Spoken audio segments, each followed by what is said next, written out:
नमस्कार, मैं निकिता और आप देख रहे हैं सी न्यूज भारत। वक्त हो चुका है न्यूज आवर का। ग्वालियर पहुंचे सिंधिया समर्थक ओपीएस भदौरिया का बड़ा बयान सामने आया है। ओपीएस भदौरिया ने कहा कि अभी तक कांग्रेस सिंधिया से डरी हुई थी, अब भयभीत है और घबरा भी रही है। आइए आपको सुनाते हैं कि क्या कुछ कहा ओपीएस भदौरिया ने अपने इस बयान में।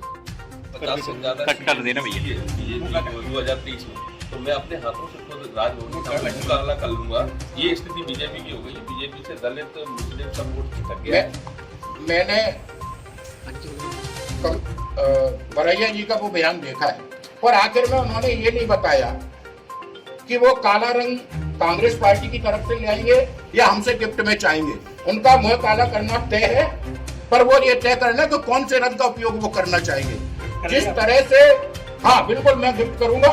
जिस तरह से दलितों का भावनाओं का पिछली 30 साल में मध्य प्रदेश में फूल सिंह बरैया ने दुरुपयोग किया है अपनी खुद की संपन्नता के लिए, ये अब स्पष्ट है। और जो दलित समाज है वो पूरी तरह से उनको पहचान चुका है। उनकी बहकावे में आने वाला नहीं है।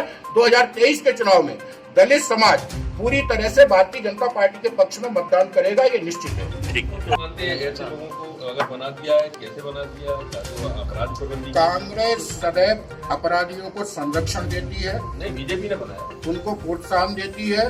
भारतीय जनता पार्टी में कोई भी इस तरह का पदाधिकारी नहीं है, ना मेरे कोई संज्ञान में है। ये परंपरा कांग्रेस की है और निश्चित रूप से भारतीय जनता पार्टी कई अपराधियों के पक्ष में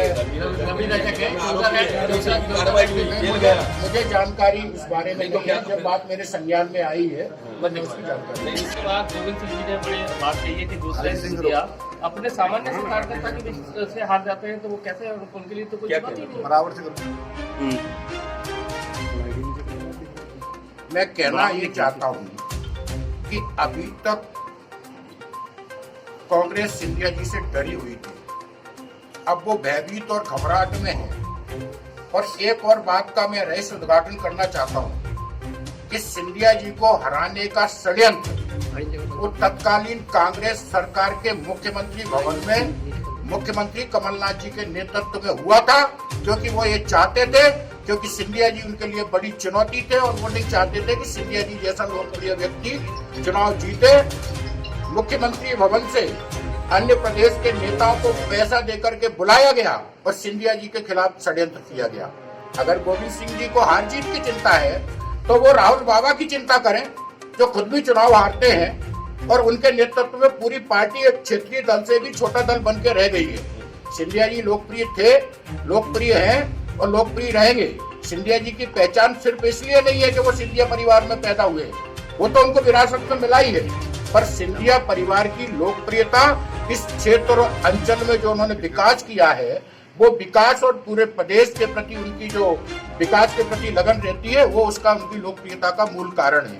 कांग्रेस को और खासतौर से मैं कहना चाहता हूं कमलनाथ जी को, इस ग्वालियर चंबल अंचल से माफी मांगना चाहिए। सबसे पहले इस क्षेत्र का विकास 1 साल में पूरी तरह से अवरुद्ध हो गया था। कई हजार करोड़ के काम, चाहे वो मुरैना में अटल एक्सप्रेस वो वे हो 5000 करोड़ रुपए का, चाहे भिंड जिले में लगभग 1000 करोड़ रुपए के काम, और ग्वालियर में जो काम हुए सब आपके सामने है। मैं केवल एलिवेटेड रोड का उदाहरण देना चाहता हूँ। 400 करोड़ रुपए का काम केवल 20 दिन के अंदर स्वीकृत कराया।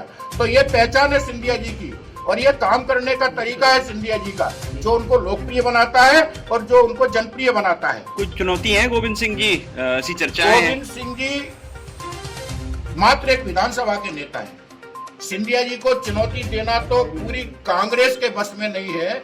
जब कमलनाथ जी उनके लिए चुनौती नहीं है तो सिंधिया जी के हम केवल 20 दिन के अंदर स्वीकृत कराया।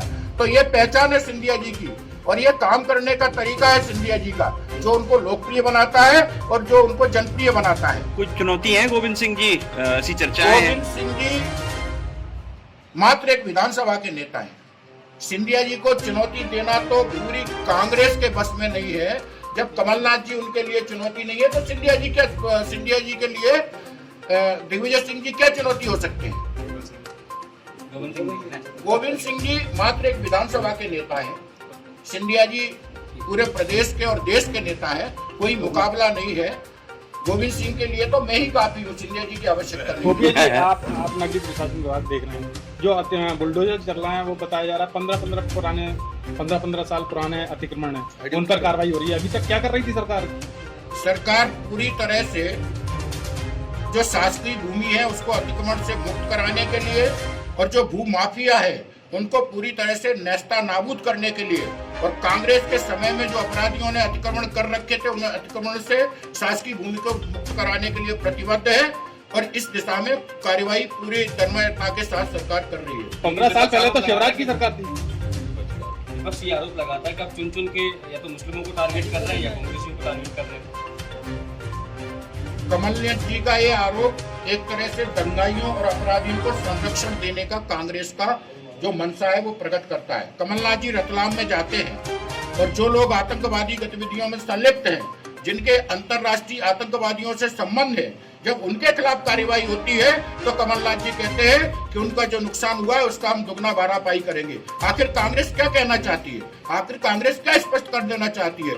मैं आपको स्पष्ट कर देना चाहता हूँ कि मध्य प्रदेश की भूमि शांति का टापू है और यहाँ हम चाहे कांग्रेस कितना भी संरक्षण क्यों नहीं दे अपराधियों को, लेकिन भारतीय जनता पार्टी की सरकार अपराधियों को पूरी तरह से नेस्तानाबूद करके रहेगी। लाउड स्पीकर के मतलब में क्या कहना चाहते हैं?